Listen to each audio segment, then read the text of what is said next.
สบายดีทุกคนมื้อนี้ก็มาตามคำสัญญาเนาะว่าจะมาสอนสร้างมิวสิกวิดีโอเนาะประกอบเสียงเพลงเนาะหรือว่า MV หั่นเนาะที่ว่าพวกเรานั้นได้สร้างเพลงมาเรียบร้อยแล้วเนาะอยู่ในคลิปตัวก่อนนั่นเนาะคลิปมือก่อนนั่นนะหรือว่า EP ก่อนนั่นเนาะและมื้อนี้ข้าพเจ้าจะมานำเสนอเนาะเรื่องสร้าง MV นี่เนาะประกอบใส่เสียงเพลงที่เราสร้างมาไว้ก่อนแล้วเนาะในคลิปก่อนหน้านี้เนาะซึ่งว่าเนาะ เราจะนำใช้ AI ตัวใดแน่เนาะในการสร้าง MV เนาะประกอบกับเสียงเพลงนั่นก็นะซึ่งว่าประกอบมี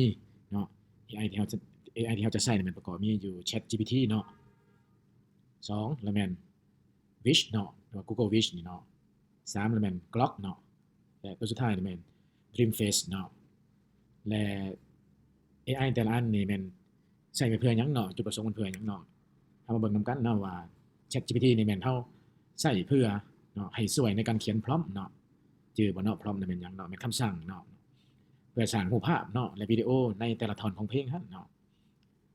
และบัดนี้ Google Wish เนาะแม่นใช้เพื่อหยังเนาะแม่นเราใช้เพื่อเจนรูปภาพเนาะใช้ Google Wish เนาะอ่าเจนในตัวย่อเนาะมาจาก generate เนาะโอเคบัดนี้แหละ AI ตัวที่3นี่แม่นเราจะมานำใช้ Grok เนาะ AI ที่มีชื่อว่า Grok เนาะ Grok นี่ใช้ไว้เฮ็ดหยังเนาะมันใช้เพื่อเจนรูปภาพให้กลายเป็นภาพเคลื่อนไหวเนาะหรือว่าเป็นวิดีโอเนาะและ AI ตัวสุดท้ายก็คือDreamface เนาะ Dreamface นี่แม่นเราใช้เพื่อเจนวิดีโอ lip sync เนาะมันจะมีท่อนหนึ่งในท่อนอาจจะเป็นเราจะใส่ท่อนเริ่มต้นบ่ก็ได้เนาะท่อนฮุกบ่หรือว่าท่อนลงท้ายก็แล้วแต่เนาะเพื่อว่าเราจะเอาอันนักร้องเนาะมา lip sync เพลงนั้นน่ะเนาะโอเคซึ่งว่ามีขั้นตอนแนวใดนั่นเนาะแล้วแม่นพวกเรามาติดตามเนาะเฮ็ดไปพร้อมๆกันเนาะข้าพเจ้าก็บ่ได้เกี่ยมคือเก่าคือคลิปนั่นแหละเนาะโอเคอ่าจื่อบ่เนาะว่าบรรดาทานได้ได้ล็อกอินเพื่อให้ ChatGPT น่ะแต่งเพลงให้น่ะอยู่ในในแอ็กเคานต์ตัวใดเนาะซึ่งว่าข้าพเจ้านี่ได้นำใช้แอ็กเคานต์ตัวเดียวกันนี่เนาะแอ็กเคานต์ตัวเดียวกันนี่เนาะซึ่งว่ามันเวลาเราเปิดขึ้นมามันก็จะเห็นเนื้อเพลงเก่าเราหั้นเนาะ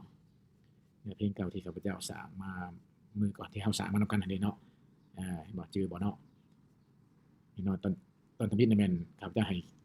ChatGPT นี่แต่งเป็นภาษาอันไทยให้เนาะแต่ว่าข้าพเจ้านี่เขียนภาษาลาวแต่ว่า ChatGPT มันแต่งเป็นภาษาลาวใหม่ให้เราเนาะแล้วก็แต่ว่าก็บ่เป็นหยังแต่ข้าพเจ้าได้สั่งให้ ChatGPT นี่เปลี่ยนเนื้อเพลงนี่เนาะให้เป็นภาษาไทยเนาะแล้วมัน ChatGPT ก็เปลี่ยนมาเนื้อเพลงให้เป็นภาษาไทยเรียบร้อยแล้วเนาะแล้วก็พวกเราได้ไปสร้างเพลงอยู่ใน Suno เนาะหวังว่าทุกคนน่ะคือสิเฮ็ดได้หมดทุกคนแหละเนาะแล้วบัดนี้เรามาเข้าอ่ามานำใช้ AI เพื่อสร้างอันรูปภาพเนาะรูปภาพประกอบใส่เพลงนี่นะเนาะเนื้อเพลงแต่ละเพลงนี่เด้เนาะแต่ละท่อนนี่นะนี่เนาะเราต้อง ChatGPT มันจะรู้แล้วเนาะว่านี่ตัวอย่างว่าท่อน intro เนาะท่อนทำอิฐนี่เนาะมันเว้าเกี่ยวกับหยังนี่เนาะแล้วมันจะคิดเนาะมันจะคิดออกมาให้เราเนาะเพื่อสร้างเป็นรูปภาพแล้วก็สร้างเป็นวิดีโอเนาะซึ่งว่ามีอยู่1ท่อนเนาะ2ท่อน3ท่อน4 5 6ท่อนเนาะก็จะมีอยู่6รูปเนาะหรือว่า7-8รูปก็แล้วแต่เนาะบ่เป็นหยังเนาะเพราะว่าเราสามารถใช้อัน AI แต่ละอันนี่มันฟรีเนาะอ่าและข้าพเจ้าได้สั่งพร็อมไปแล้วเนาะเราได้สั่งพร็อมที่เราเขียนเนาะนี่เนาะตัวอย่างเนาะเบิ่งไปนำกันเนาะเราเวลาพวกท่านที่สนใจเนาะอยากสร้างเราก็เขียนเนาะเราสามารถหยุดเบิ่งวิดีโอตัวนี้ขึ้นเนาะตัวอย่างว่าข้าพเจ้าว่าช่วยเขียนพร็อมสร้างวิดีโอเนาะซึ่งประกอบมีพร็อมสร้างรูปภาพเนาะพระเอกนี่เนาะแล้วก็นางเอกแล้วก็พร็อมรูปภาพวิดีโอให้เข้ากับเนื้อเพลงเนาะแยกแต่ละท่อนให้แน่เนาะ ChatGPT มันก็แต่งมาให้เลยเนาะตัวละครลักเนี่ยเนาะมันก็มีรถพระเอกเนาะเท่ากับบริญญางเนาะเขาก็มีเพียงแต่ copy เนาะ copy เอาโค้ดนี่เนาะcopy เอาโค้ดนี่เนาะ copy ปึ๊บแล้วก็เดี๋ยวนี้เขาได้เลยเนาะเดี๋ยวนี้เขาได้แล้วเขาเบิ่งขึ้นเนาะนางเอกก็มีเลยเนาะพระเอกก็มีแล้วเนาะบาดนี้เดทอนอินโทรเนาะทอนอินโทรนี่เนาะทอนสร้างรูปภาพเนาะ image เนาะแล้วก็ทอนสร้างวิดีโอนี่เนาะเขาก็สามารถเบิ่งเนาะเบิ่งว่ามันครบหรือบ่เนาะเบิ่งมันครบหรือบ่จนสุดจน outro เนาะจนทอนสุดท้ายเนาะนี่อ่า หลังจากนั้นแหละเราก็มาสร้างรูปภาพเนาะสร้างรูปภาพชื่อบ่สร้างรูปภาพแม่นใช้ตัวใดเนาะหลังจากเราได้นำใช้อัน ChatGPT แล้วเนาะเราก็มาต่อ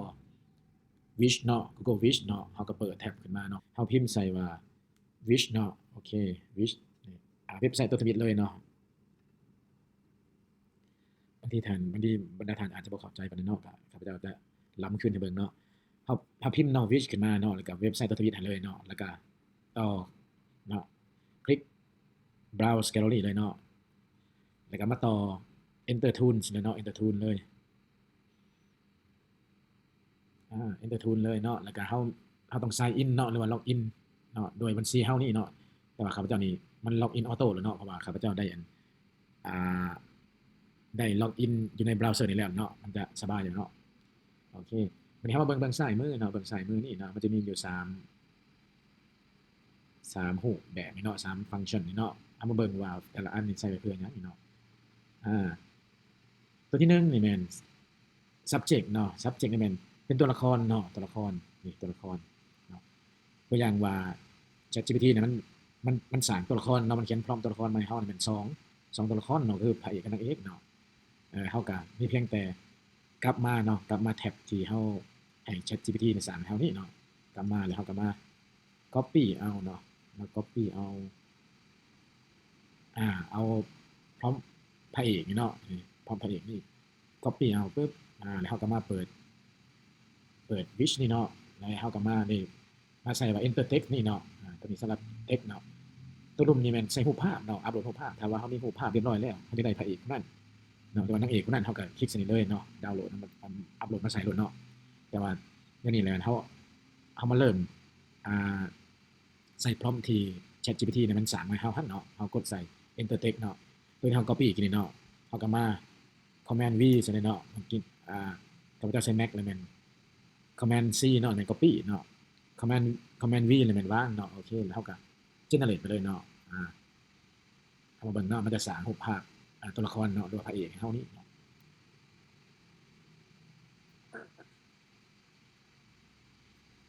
เนาะพระเอกใส่เสื้อตะกะโลนี่เนาะโอเคเห็นบ่บัดนี้สมมุติว่าเฮาอยากได้อีกบัดนี้อยากได้ตัวละครอีกนางเอกเนาะเฮาก็กดเครื่องหมายบวกนี่เนาะเครื่องหมายบวกนี่มันจะเพิ่มขึ้นมาเนาะมันจะเพิ่ม subject มาอีกตัวนึงเนาะแล้วเฮาก็อ่ามาหา ChatGPT นี่อีกเนาะเอาพร้อมนางเอกนี่เนาะนี่พร้อมนางเอกนี่ copy แล้วก็มาเปิด Wish นี้อีกเนาะแล้วก็มาใส่มาเข้า enter text นี้เนาะแล้วก็มาวางเนาะ command V ใช่เนาะแล้วก็ generate ไปเลยมันก็สร้างรูปภาพตัวละครเนาะจึงว่าเป็นนางเอกนั่นใน MV เพลงเท่านี้เนาะ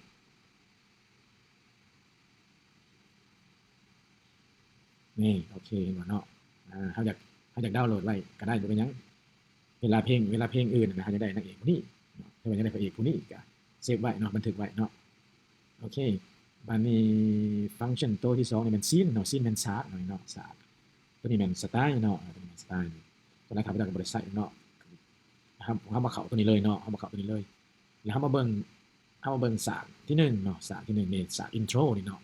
ฉาก intro นี่มันเว้าว่าเสียงแคนเนาะเมืองแล้วก็คิดฮอดเนาะโอเคเฮาก็ copy เอาตัวนี้เนาะ copy เอาตัวนี้เลยเนาะแล้วก็มาวางมาเปิด Wish นี่ใส่เนาะแล้วก็มวางใส่ตัวนี้เนาะแล้วก็วางพร้อมนี่ใส่เลยเนาะก็ว่า Thai countryside at sunset เนาะโอเคเอาลองเบิ่งเนาะมันจะจินมันเป็น countryside เนาะอยู่ชนบทอะไรเนาะแต่เป็นกำลังขึ้นบ่เนาะมันจะเป็นตกแบบนี้เนาะโอเคเราสองพระเอกกับนางเอกนี่กำลังนั่งอยู่เนาะกำลังนั่งอยู่แต่เป็นสิตกดินเนาะเอาก็ดาวน์โหลดมาไว้เลยโอเคตัวนี้ก็ดาวน์โหลดมาไว้เลยเนาะโอเคบัดนี้เฮามาเบิ่งฉากที่2บัดนี้เนาะฉากที่2วันที่ต้องจากกันได้บัดนี้เนาะโอเคเฮาก็มา copy เอาตัวนี้copy ตัวนี้เฮาก็มาวางใส่นี้เนาะนี่เป็นนางเอกที่สิจากกันได้บัดนี้เอามาวางใส่นี้เนาะแล้วก็ส่งไปเลยเนาะ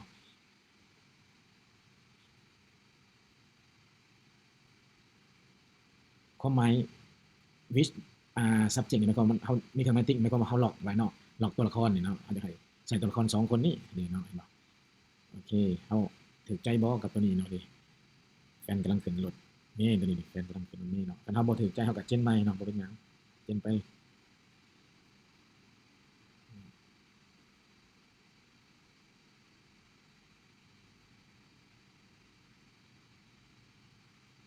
นี่โอเคเนาะลองเบิ่งเนาะเอาตัวใดเนาะเฮามักตัวใดเนาะ ลองเอาตัวนี้เนาะแล้วก็ดาวน์โหลดไว้เนาะตัวนี้ก็ดาวน์โหลดไว้เนาะโอเคบัดเฮามาเข้าฉากที่3บัดนี้เนาะเฮามาเข้าฉากที่3นี่เนาะความทรงจำอยู่บ้านนาเนาะเหมือนฝนตกเนาะโอเคเฮาก็ copy โคดตัวนี้แล้วเนาะถ้าลอกเอาโคดตัวนี้แล้วเอามาเปิด Wish นี่คือเก่าแล้วก็มาลึกพร้อมตัวเก่านี่ออกพร้อมฉากที่2นี่ออกเนาะเอามาวางฉากที่3นี่ใส่เนาะส่งไปเลย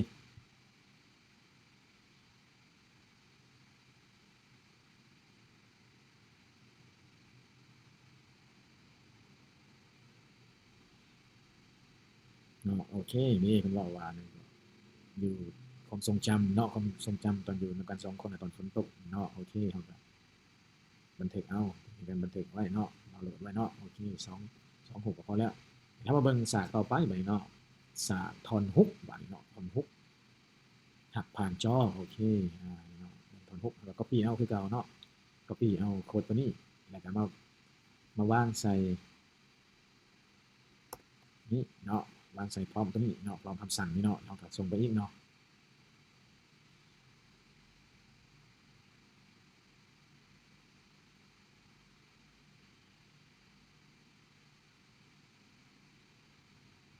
หักผ่านจอเนาะโอเคอยู่ห่างกันเนาะได้โทรหากันโอเคเฮาก็ดาวน์โหลดไว้เนาะดาวน์โหลดมาไว้โอเคบัดนี้ต่อไปบัดนี้ท่อนแรปบัดนี้เนาะท่อนแรปโอเคท่อนแรปนี่แม่นหนังฮ้องเนาะโอเคฮ้องcopy เอาก็เอามาลึกพร้อมตัวนี้ออกเนาะมาวางใส่โอเคแล้วก็ส่งไป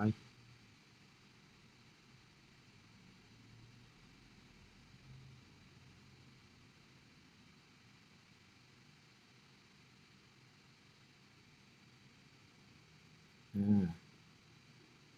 โอ้หมอนี่พระเอกเนาะพระเอกเพิ่นมานี่โอเคเราต้องปล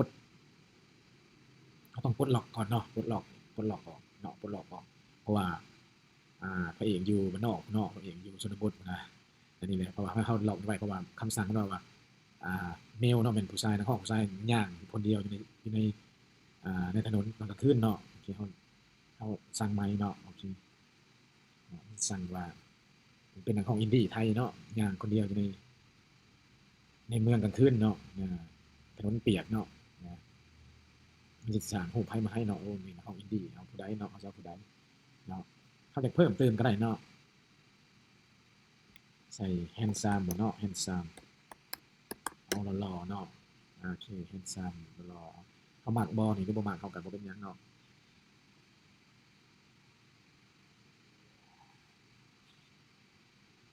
แล้วแต่เนาะมักนี่โอเคมักผู้ใดเนาะแล้วเราอยากสร้างต่อไปอีกก็ได้เนาะบ่เป็นหยังเนาะโอเคตัวอย่างเนาะมักตัวนี้หรือว่าเราอยากเอาหนังฮ้องใส่ห้องเพลงเนาะเอาห้องเพลงเนาะ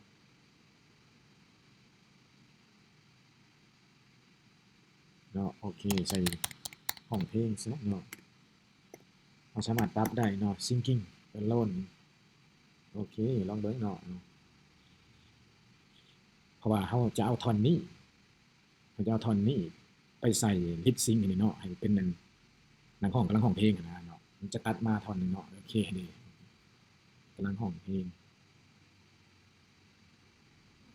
โอเคเอาวัดสองบอ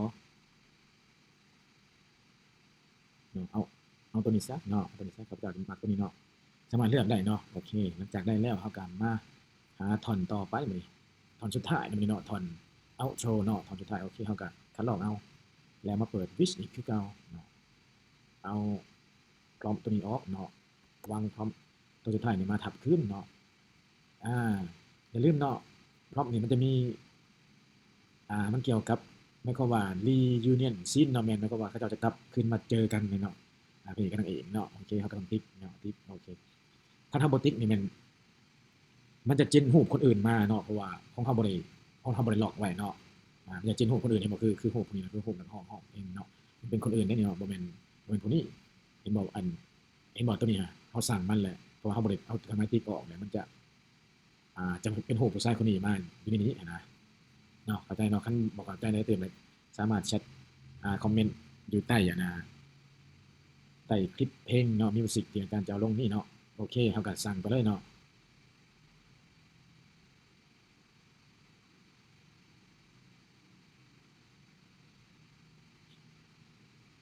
นี่เห็นบ่เนาะโอเคหลังจากนั้นแล้วก็2คนพระเอกนี่จะกลับมาเพราะว่าเขาหลอกไว้เนาะหลอกนางเอกกับพระเอกไว้นี่สุดคือกันเลยสุดคือเก่าเลยเนาะนี่เนาะจะกลับมาเนาะโอเคเขาก็ดาวน์โหลดไว้ตอนนี้เขาก็ดาวน์โหลดไว้โอเคแสดงว่าเขาได้ครบหมดรูปภาพของทุกๆฉากแล้วเนาะรูปภาพของทุกฉากแล้วเนาะโอเคถือว่าเบิดเนาะ2 AI เนาะบัดนี้เฮามาต่อบัดนี้เฮามาเฮ็ดให้มันเป็นวิดีโอเนาะเป็นหรือว่าภาพเคลื่อนไหวได้บัดนี้เนาะโดยนำใส่โปรแกรมหรือว่า AI ตัวที่มีชื่อว่า Grok นี่เนาะโอเคเฮาก็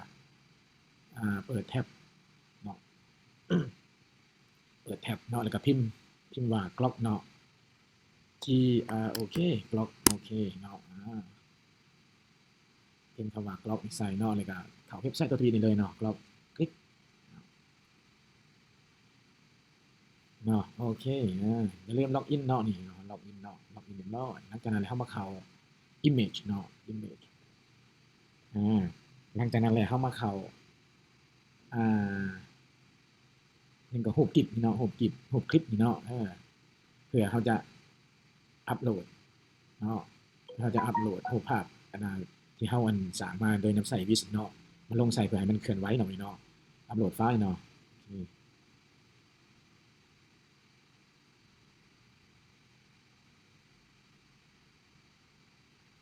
โอเคบัดนี้เฮาดาวน์โหลดมาอยู่บอนใดเนาะนี่เนาะอาจารย์มันอยู่บอนดาวน์โหลดเนาะโอเคอยู่บอนดาวน์โหลดนี่เนาะโอเคแม่นบ่ฮู้อยู่เลยเนาะนี่มาฮู้อันนักห้องเนาะนักห้องแล็บเนาะเฮาก็สอบหาโอเคตัวนี้มันฉากที่เขาเจ้าอัดผ่านจอหั้นเนาะนี่อาจจะเป็นตัวทวิตนี่เป็นรูปภาพโอ้รูปภาพอันความหลังเนาะรูปภาพตัวนี้เป็นผสมกันอยู่รถเมล์เนาะรูปภาพทับขึ้นมาตัวนี้เป็นฉากสุดท้ายฉากเป็น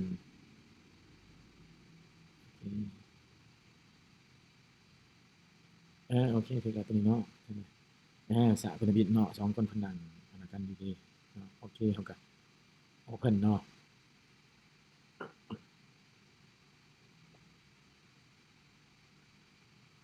นี่เนาะ Open หลังจากว่าเราได้รูปภาพมานี่แล้วเนาะ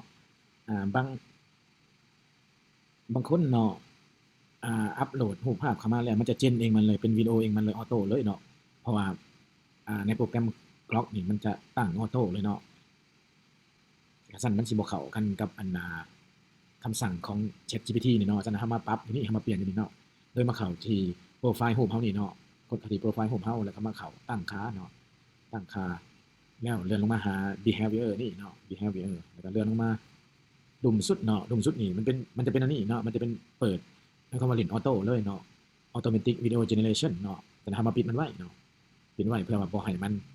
เล่นออโต้เนาะบ่ให้มัน generate เป็นวิดีโอออโต้อ่าให้มันท่าฟังคำสั่งเฮาเนาะว่าเฮาจะให้มันให้รูปภาพเฮ็ดหยังเนาะโอเคแล้วเฮาก็มากลับเข้ามาสู่อ่าตัว ChatGPT นี่ขึ้นเนาะ ChatGPT รูปภาพตัว intro นี่เนาะสร้าง intro เลยสร้าง intro โอเคนี่เนาะตัวนี้แม่นรูปภาพเนาะบัดนี้วิดีโอนี่เฮาต้องแม่นมาก๊อบเอาวิดีโอนี่เนาะก็ลองเอาคำสั่งเพื่อสั่งสร้างเป็นวิดีโอเนาะcopy เอาแล้วมาเปิด Grok บัดนี้เนาะโอเคเฮาก็มาวางใส่นี้เนาะวางคำสั่งใส่นี้เนาะแล้วก็ส่งไปเลยบัดนี้ปึ้งเนาะภาพนี้มันก็จะเคลื่อนไหวบัดนี้เนาะ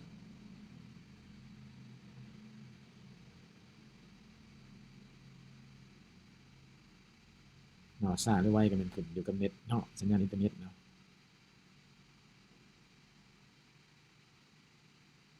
ก็อย่าเนาะอดทนเบิ่งๆกันเนาะนี่โอเคมันเป็นภาพโดรนเนาะโดรนสายโอเคเฮาก็อยู่ปุ่มนี้เนาะมี3ปุ่มนี่ตัวนี้เป็นปุ่มดาวน์โหลดเนาะโอเคมันเฮาดาวน์โหลดไว้เนาะปึ๊บโอเคเฮาดาวน์โหลดเอาไว้บัดนี้กลับไปคืนบัดนี้เนาะกลับไปคืน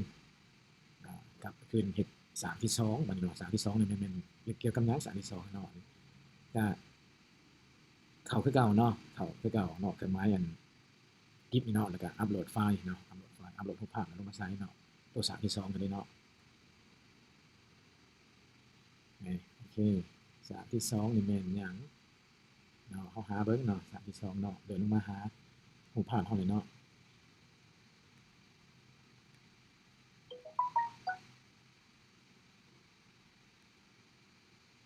โอเคตัวนี้ก็แม่นเนาะเพราะเฮา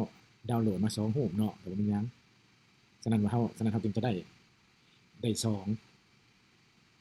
ฉากเนาะ2ฉากอ่านี่แสดงว่าฉากอินโทรนี่มี2ฉากโอเคบ่เป็นหยังเนาะโอเคเฮา copy เอาคือเก่าเนาะ copy เอาคือเก่าเพราะว่าเฮาดาวน์โหลดมา2รูปเด้เนาะรูปที่2คนเพิ่นอดีตเนาะอดีตตอนนั่งๆนำกันอยู่ในทุ่งนานี่เนาะโอเคเฮาก็วางใส่ในส่งเลยเนาะ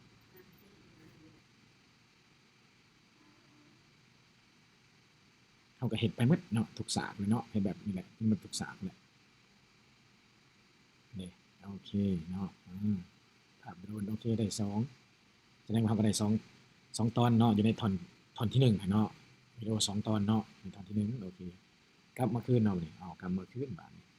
เฮ็ดคือเก่าหั่นแหละเนาะเฮ็ดคือเก่าเนาะจนฮอดท่อนสุดท้ายพู้นแหละเนาะจนฮอดท่อนสุดท้ายพู้นแหละมาบัดนี้ท่อนที่2แม่นหยังท่อนที่2นี่ไปส่งอยู่รถเมล์เนาะแม่นบ่เนาะเจอเด้เนาะแต่ว่าก็บ่เป็นหยังเนาะเจนไปไว้หมดโลดก็ได้เนาะเอารูปโอเคเอารูปอันนี่เอารูปฉาก2คนคนนี้ก็ได้เนาะบ่เป็นหยังแต่ว่าเราต้องจื้อว่ารูปนี้นี่แม่นฉากที่เท่าใดเนาะแม่นซีนที่เท่าใดเนาะโอเคแล้วเรามาเปิด ChatGPT นี่คืนเนาะมันอยู่ซีนมันอยู่ซีนพี่เนาะซีนหักผ่านจอพี่เราก็บ่เป็นหยังเราก็ copy ตัวนี้เนาะ copy เอาคำสั่งจากวิดีโอนี้ไปวางใส่ตัวนี้เนาะวางใส่เพื่อบ่เป็นการเสียเวลาในการสอบหาเนาะเฮ็ดไปนำกันเลยเนาะคันบ่เข้าใจก็เราก็สามารถหยุดวิดีโอเนาะหยุดวิดีโอเบิ่งแล้วก็เฮ็ดไปเลยเนาะ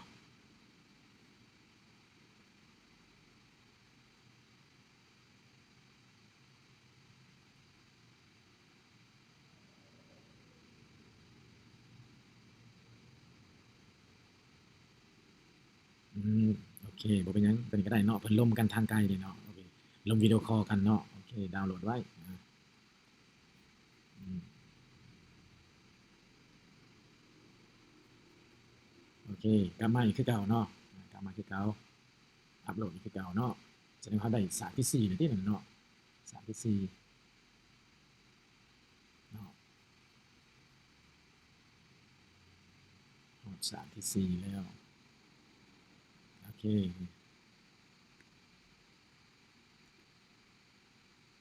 นี่โอเคเราอันนี้เพิ่มเติมอีกก็ได้เนาะเราสามารถเจนไว้โลดเนาะมันเราบ่ได้เสียเนาะบ่ได้เสียค่าหยังน้อยเนาะกล็อกนี่เนาะดีนิดหนึ่งเนาะบ่ได้เสียเงินดอกคำสั่งคือเก่าเนาะคำสั่งตัวเก่าอะไรเนาะวางลงเนาะแล้วก็สร้างมาเลยนี่แต่ว่าก็เวลาเราตัดต่อออกมาใส่เพลงเนาะเวลาเพลงร้องไปอาจจะยาวกว่าวิดีโอนี่เราสามารถเอา2วิดีโอนี่ซ้อนใส่กันเลยก็ได้เนาะ2วิดีโอนี้ต่อใส่กันเนาะ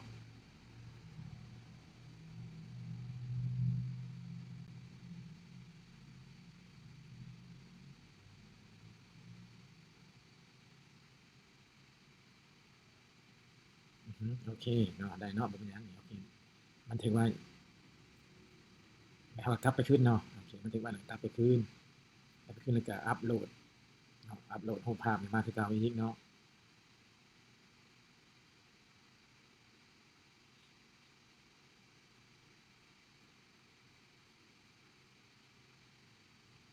โอเคประมาณอยู่แถวๆนี้แหละเนาะสายขึ้นรถเมล์บาดนี้เนาะโอเคเปิดเนาะแล้วเราก็กลับมาบัดนี้เนาะกลับมาเบิ่งสากขึ้นรถเมล์สากจากกันเลยใส่สากวันที่ต้องจากกันเนาะเราก็มา copy เอาวิดีโอตัวนี้เนาะcopy เอาคำสั่งวิดีโอนี้เนาะแล้วก็วางใส่เนาะแล้วก็ส่งไปเลยมันจะเจนวิดีโอตัวนี้ให้เป็นแนวใดเนาะบางตัวก็ง่ายเนาะบางตัวก็ยากเราก็ต้องได้ปรับเนาะ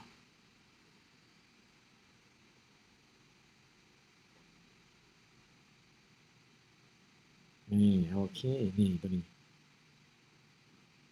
โอเคตัวนี้ได้เรื่องตัวนี้เนาะเราก็ดาวน์โหลดเอาเนาะโอเค แล้วมันก็มีวิธีอีกเนาะวิธีตัวอย่างว่าเราอยากให้วิดีโอตัวนี้มันต่อกันเลยก็ได้เนาะเช่นว่าเรากดหยุดไว้เนาะหยุดไว้แล้วเราเลื่อนมาหาอันซีนตัวสุดท้ายนี่เนาะแล้วเรามาคลิกขวาเนาะเรามาคลิกขวาแล้วเรามาเลือกว่าคัดลอกวิดีโอเนาะคัดลอกเฟรมวิดีโอนี่เนาะกดใส่คัดลอกเฟรมวิดีโอเนาะแล้วกลับมาขึ้นเนาะกลับมาขึ้นแล้วเรามาเลื่อนเมาส์มาเนาะมันเลื่อนมันเคอร์เซอร์นี่เต้นอยู่ในนี้เนาะแล้วเราก็มาคลิกขวาแล้วก็มาวางใส่เนาะวางวางรูปภาพใส่เนาะเอาคัดลอกเอาอันเฟรมวิดีโอตัวล่าสุดเมื่อกี้นี่เนาะนี่เนาะแล้วเราก็มา copy ตัวนี้อ่า copy นี่เลยเนาะ copy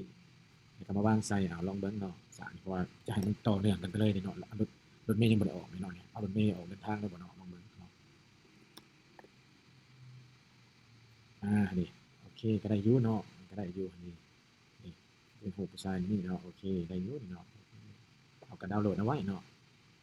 มันจะต่อเนื่องกันเนาะโอเคบ่เป็นหยังอ่าจะเอาโอเคคือว่าได้แล้วตัวนี้เนาะได้แล้วสากเนาะเดี๋ยวเรากลับมาคืนบัดนี้เนาะกลับมาคืนกลับมาหาสากตัวใดบาดนี้เนาะมาเบิ่งคืนเนาะ จากกันฝนตกไปเนาะความทรงจำฝนตกโอเคครับกลับมากลับมากรอบอีกคืนความทรงจำฝนตกเนาะก็อัปโหลดรูปภาพมาคือเก่าเนาะ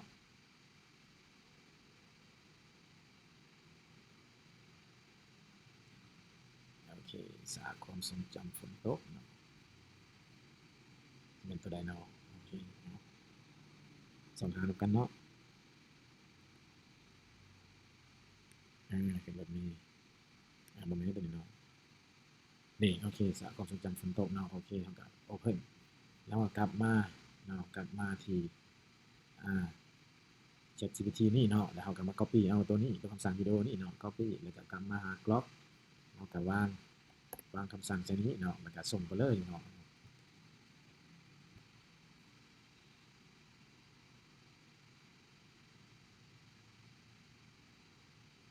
โอเคเนาะโอเคเป็นความทรงจำเนาะเราก็ดาวน์โหลดไว้ประมาณนี้ก็คือสิได้เนาะ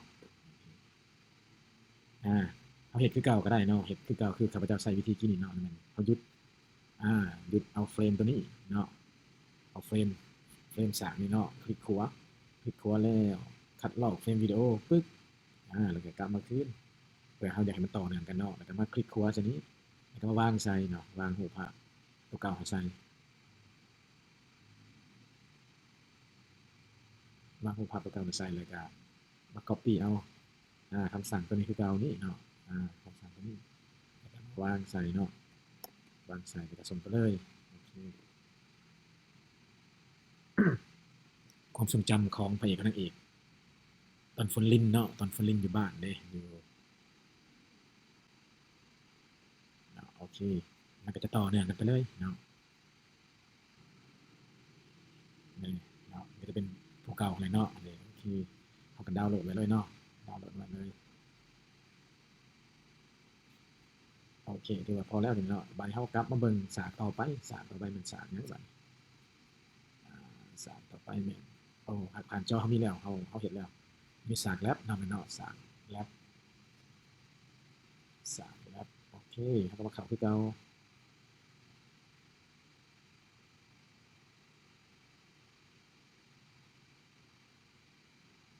เนาะโอเคฉากแรปก็มีอันเดียว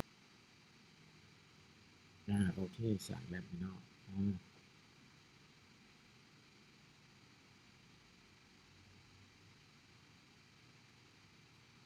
เท่ากับช่างแล้วเนาะว่า he is ก็ได้เนาะโอเคเอาลองเบิ่งตัวนี้เนาะลองเบิ่งคำสั่งตัวนี้ก่อนลองเบิ่งฉากแรปนี้มันเฮ็ดหยังนี่เนาะนี่โอเคเพราะว่าย่างนี่เนาะย่างมันสิบ่เข้ากันเนาะไทยแม่นบ่เก่งอะโลดเนาะเราก็บอกมันเลยโลดว่าให้ให้ผู้ชายในห้องเพลงเนาะ he is singing singing song โอเคส่งไปเลยเนาะ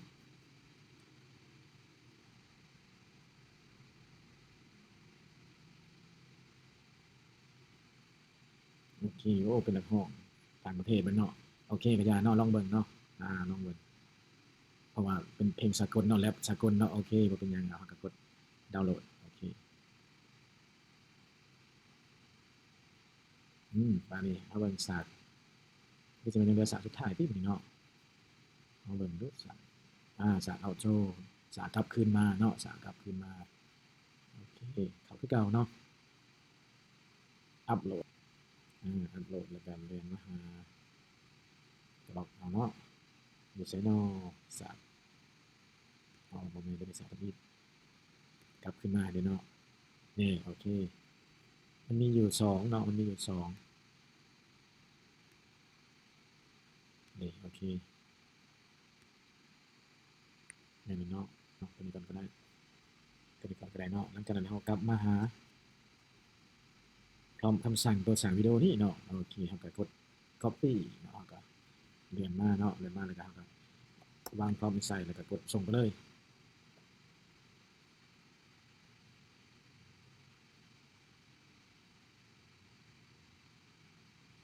โอเคเนาะโอเคถือว่าได้เนาะฉากจบเนาะก็ดาวน์โหลดไว้เนาะแล้วก็ยังมีอีกอยู่เนาะเอาอีกก็ได้เนาะบ่เป็นหยัง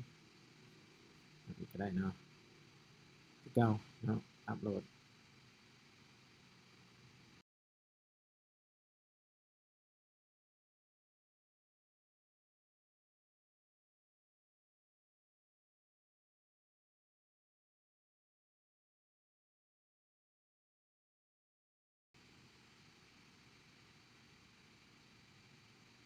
โอเคได้2ฉากเนาะตัวนี้เนาะได้2ฉากโอเคก็ดาวน์โหลดไว้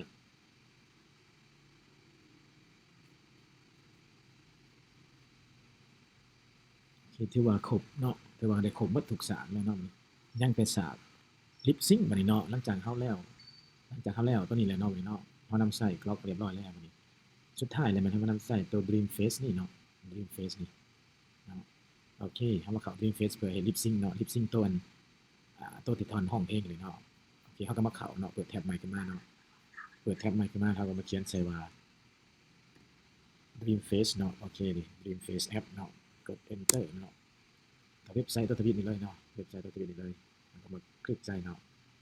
กดไปเนาะแล้วก็มากด start เนาะ start now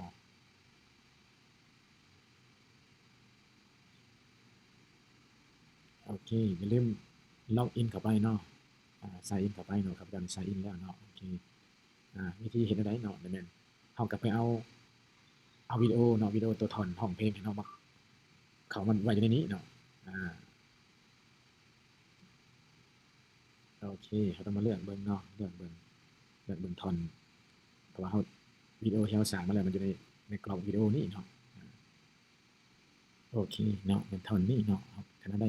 ท่อนวิดีโอนี้แล้วเราก็เปิดเนาะคลิกเปิดเนาะหลังจากนั้นมันจะอัปโหลดเข้ามานี้เนาะหลังจากนั้นแล้วเราก็เอาเพลงมาใช้บัดนี้ให้มัน lip sync เนาะเราก็โดยที่มากดเบิ่งขวามือนี่เนาะกด Audio นี่เนาะกด Audio แล้วมาอัปโหลดเนาะอัปโหลดเพลงเรานั่นเนาะเพลงเราอยู่ไสเนาะนี่เนาะโอเคเราดาวน์โหลดมาไว้แล้วเพลงเราหมดเลยเนาะอา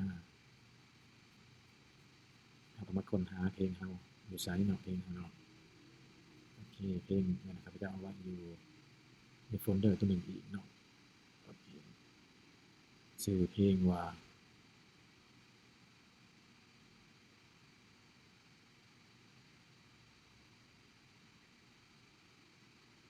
โอเคแม่นหักผ่านจอนี่เนาะโอเคหักผ่านจอแล้วเราก็มากดเปิดเนาะก็จะอัปลงมานี่เนาะอัปลงมาให้อันของตัวนี้มัน lip sync เนาะ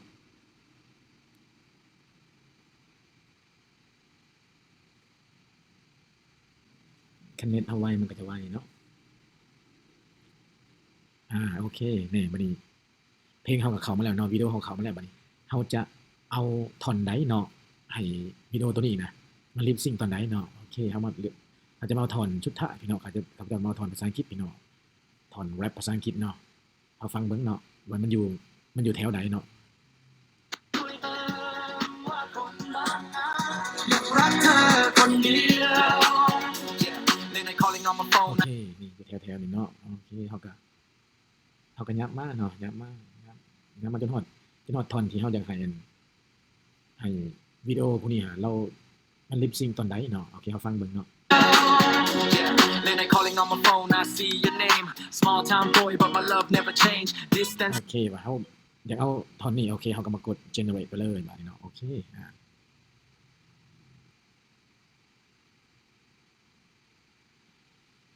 โอเคถือว่าเฮาเรียบร้อยเนาะสำเร็จแล้วบัดนี้เนาะแล้วเฮาก็มากดนี่เนาะดาวน์โหลดนี่เนาะดาวน์โหลดเอาเนาะดาวน์โหลดไว้ปึ๊บโอเคก็ถือว่าเฮาสำเร็จหมดแล้วเนาะในการนำใช้แอปทุกแอปน้อยๆเนาะซึ่งมันมีอยู่4แอปเนาะใช้ ChatGPT นี่เนาะ Wish เนาะใช้สร้างรูปภาพนี่เนาะ Grok เป็นวิดีโอแล้วก็ Face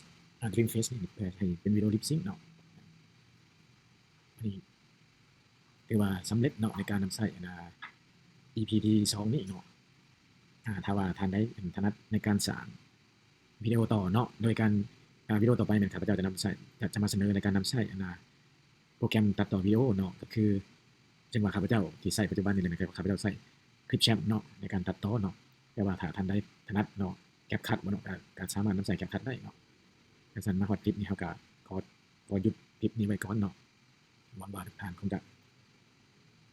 เข้าใจเนาะแล้วก็นำไปใช้ลองเบิ่งเนาะเพื่อนำใช้เข้าในการคิดสอนต่างๆบ่เนาะก็แล้วแต่เนาะแล้วแต่ความเหมาะสมเนาะสำหรับวันนี้ก็การนำเสนอของข้าพเจ้าก็หมดส่ำนี้เนาะฝากกดไลค์กดแชร์กดติดตามกับคอมเมนต์ได้ด้วยเนาะเจ้าขอบใจหลายเนาะ